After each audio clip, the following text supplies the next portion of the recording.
Uma boa tarde para todos os senhores que nos acompanham no nosso programa semanal Café com Fé, com o qual nós queremos aprofundar a cada semana um pouco mais o nosso estudo, a nossa compreensão sobre o Catecismo da Igreja Católica. Hoje quero não só acolher aqueles que nos acompanham pelo YouTube, pelo Spotify, pelo Apple Podcast, mas também fazer recordar que nesta semana estamos, todo o clero da nossa Diocese de Nova Friburgo, em retiro. Confiamos também aos senhores a oração, o pedido a Deus para que seja um tempo de recobrar energias, de recarregar as forças espirituais para o trabalho, para o ministério, para o desempenho do ministério junto do povo de Deus. Confiamos aos senhores também esta intenção e vamos nós com o nosso catecismo, vamos ao ataque. Já voltamos para aprofundar um pouquinho mais o nosso estudo.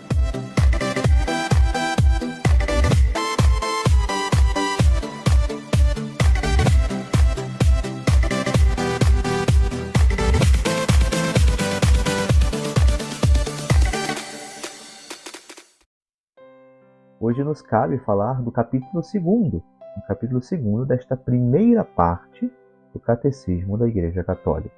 Como o capítulo 2 desta primeira parte está dividido em 3 artigos, e são aí mais de 90 números, do número 50, do parágrafo 50 ao parágrafo 141, se não me equivoco, deixa eu só confirmar aqui, isso, 141, penso que seja um tema muito extenso para tratarmos em apenas um encontro.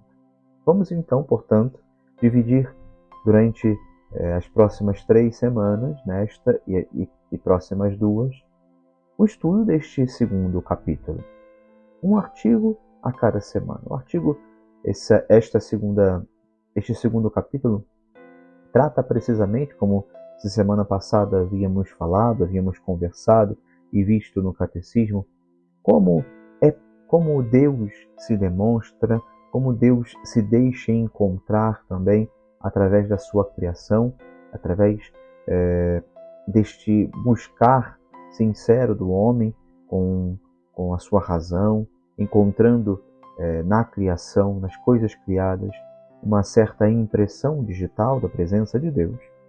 Vamos, nesse segundo capítulo, que agora iniciamos, fazer o caminho um pouco mais aprofundado. Deus que vai ao encontro do homem.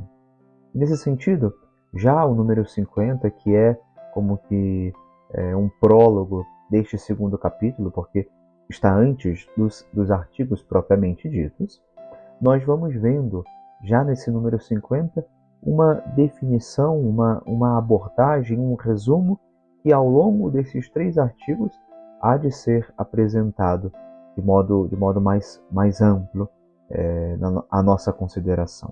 Leio, portanto, o número 50, que penso que é de extrema importância para a nossa consideração agora no início deste segundo capítulo. Diz o número 50. Pela razão natural, o homem pode conhecer Deus com certeza, a partir das suas obras. Mas existe outra ordem de conhecimento que o homem de modo nenhum pode atingir por suas próprias forças, ou seja, a revelação divina. Por uma vontade absolutamente livre, Deus revela-se e dá-se ao homem, e fala revelando o seu mistério, o desígnio benevolente que desde toda a eternidade estabeleceu em Cristo em favor de todos os homens.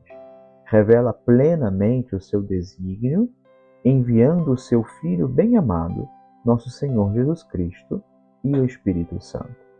Portanto, o capítulo 1 parte deste princípio para apresentar a revelação de Deus ao longo da história da salvação. Será este desígnio benevolente de Deus para com a salvação do homem, que não cessará de vir ao encontro da humanidade ferida pelo pecado, demonstrando o seu amor, demonstrando a sua bondade, demonstrando a sua predileção. Número 52 do Catecismo nos faz recordar a primeira carta de São Paulo a Timóteo: Deus habita numa luz inacessível, mas quer comunicar sua própria vida divina aos homens que livremente criou, para fazer deles, no seu Filho único, filhos adotivos.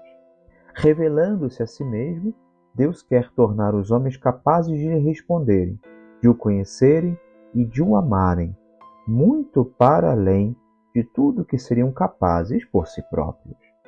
Esta revelação, portanto, está vindo ao encontro do homem para torná-lo capaz de receber a graça de Deus, de amar a Deus, porque as suas próprias forças, principalmente por conta do pecado, estariam debilitadas se não fosse a bondade de Deus que vem ao encontro do homem para dar este socorro sobrenatural.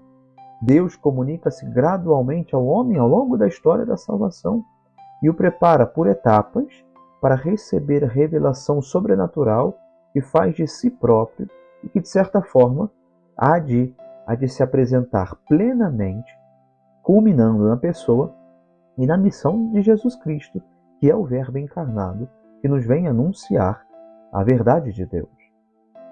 As etapas da revelação com que, ao longo da história da salvação, nós podemos ir percebendo Deus se demonstrando, Deus se apresentando, Deus se revelando ao homem, é marcado por vários personagens do Antigo Testamento. O Catecismo sinaliza na figura de Noé o primeiro e grande sinal desta revelação. A aliança com Noé, que seguirá ao dilúvio, exprime o princípio da economia divina em relação às nações, quer dizer, em relação a todos os homens, reagrupados por países, por línguas, por famílias e nações ao longo do tempo. Depois, o Catecismo nos vai destacar também a figura de Abraão. Abraão, que foi escolhido, chamado por Deus para reunir a humanidade dispersa. Em Abraão, chama-o a deixar sua terra, a sua família, a casa de seu pai, para o fazer, quer dizer, pai de um grande número de nações. Dirá o Senhor a Abraão: em ti serão abençoadas todas as nações da terra. Em Abraão e também nas figuras que se seguem, os patriarcas, os profetas, outros personagens do Antigo Testamento sempre foram, de certa forma, venerados como santos em todas as tradições litúrgicas da Igreja, como exemplo de acolhida à palavra de Deus e também como estes instrumentos com os quais Deus fazia contato, relação e se apresentava ao homem para se dar a conhecer ao longo da história. Deus forma o seu próprio povo, o seu povo Israel. Depois dos patriarcas, Deus formou Israel como seu povo, salvando-o da escravidão do Egito. Israel é, portanto, um povo sacerdotal de Deus. E pelos profetas, que ao longo da história do Antigo Testamento vão aparecendo, as santas mulheres, as mulheres como Sara, Rebeca, Raquel, Miriam, Débora, Ana, Judite, Esther, conservavam ali, dirá o Catecismo, a viva esperança da salvação de Israel. Maria é a imagem puríssima dessa esperança. Esta revelação, portanto, que vamos vendo ao longo de todo o Antigo Testamento, gradual, progressiva, que vai chegando ao homem que está como repercussão direta do pecado dos nossos primeiros pais, e o homem se oculta de Deus, o homem tem vergonha de Deus, o homem foge de Deus. E Deus vem ao encontro do homem, desta humanidade ferida, para manifestar o seu amor, para demonstrar a sua predileção, que culmina na revelação, e será Jesus a levar à plenitude. No seu verbo, Deus disse tudo. A partir do número 65, o catecismo se destaca, se destina a falar precisamente da figura de Jesus, da pessoa de Jesus como o grande revelador, aquele que vem mostrar a intimidade de Deus, aquele que nos vem trazer a possibilidade de voltar à amizade com o Senhor e contemplar o coração amoroso de nosso Pai. Número 65 do Catecismo comenta, faz referência ao início da carta aos Hebreus. Muitas vezes e de muitos modos, Deus falou antigamente aos nossos pais, pelos profetas. Nestes dias que são os últimos, falou-nos pelo seu Filho. Cristo, Filho de Deus feito homem, é a palavra única, perfeita e insuperável do Pai. Penso que vale muito a pena a nossa consideração ter em conta o que São João da Cruz exprime de modo luminoso, dirá o Catecismo, ao comentar esta passagem, este início da carta aos Hebreus, capítulo 1, versículo 1 e 2, que lemos agora há pouco. São João da Cruz, na subida no Monte Carmelo, vai dizer, fazendo referência a esta carta aos Hebreus. Vale a citação.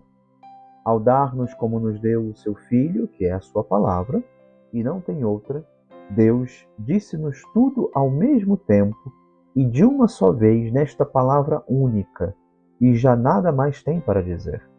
Porque o que antes disse parcialmente pelos profetas, revelou-o totalmente, dando-nos o todo que é o seu Filho.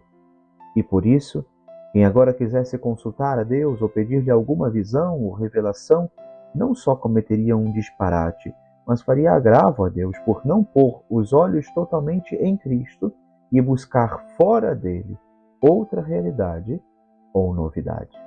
Até aqui a citação de São João da Cruz, que, de modo claro, objetivo, nos coloca diante desta verdade. A revelação plena de Deus se dá em Jesus. Jesus é a plenitude da revelação. O que precisávamos saber para a nossa salvação, o que Deus desejou comunicar-nos, o fez através de Jesus. E as muitas outras revelações particulares que ao longo da história podemos ouvir, podemos constatar, podemos perceber, e a Igreja, inclusive, a estas ditas revelações privadas, algumas foram reconhecidas pelas autoridades da Igreja. Todavia, dirá o Catecismo de modo claro, no número 67, mesmo que tenham sido aprovadas pela Igreja, elas não pertencem ao depósito da fé. O seu papel não é aqui aperfeiçoar o que Jesus revelou, porque Ele é a plenitude da revelação. O que as revelações privadas podem fazer e contribuem é para a explicação, para a melhor explicação, para a melhor compreensão daquela revelação que é Jesus quem nos traz. Não o contrário. Não vem trazer uma revelação nova. Elas vêm, sim, elas podem e devem ser aceitas apenas com esse objetivo de melhor explicar. A fé cristã, dirá no final do número 67, não pode aceitar revelações que pretendam ultrapassar ou que pretendam corrigir a revelação de que Cristo é a plenitude. É o caso de certas religiões não cristãs e também de certas seitas recentes, fundadas sobre tais revelações. Citação do Catecismo, número 67. Para concluir este nosso primeiro artigo, os números 68 a 73 fazem um pequeno apanhado, um pequeno resumo daquilo que até agora nós víamos neste artigo 1º do capítulo 2º. Leio para os senhores o que dirá os números 68 a 73. Por amor, Deus revelou-se e deu-se ao homem. Dá assim uma resposta definitiva e superabundante às questões que o homem se põe a si próprio sobre o sentido e o fim da sua vida. Deus revelou-se ao homem comunicando-lhe gradualmente o seu próprio mistério, por ações e por palavras. Além do testemunho que dá de si mesmo através das coisas criadas, Deus manifestou-se a si próprio aos nossos primeiros pais. Falou-lhes e, depois da queda, prometeu-lhes a salvação e ofereceu-lhes a sua aliança. Deus concluiu com Noé uma aliança eterna entre si e todos os seres vivos. Deus escolheu Abraão e concluiu uma aliança com ele e os seus descendentes. Fez deles o seu povo, ao qual revelou a sua lei por meio de Moisés, e preparou, pelos profetas, a acolher a salvação destinada a toda a humanidade. Deus revelou-se plenamente, enviando o seu próprio Filho, no qual estabeleceu a sua aliança para sempre. O Filho é a palavra definitiva do Pai, de modo que depois dele não haverá outra revelação. O Senhor esteja convosco. Ele está no meio de nós. Abençoe-vos Deus Todo-Poderoso, Pai e Filho e Espírito Santo. Amém.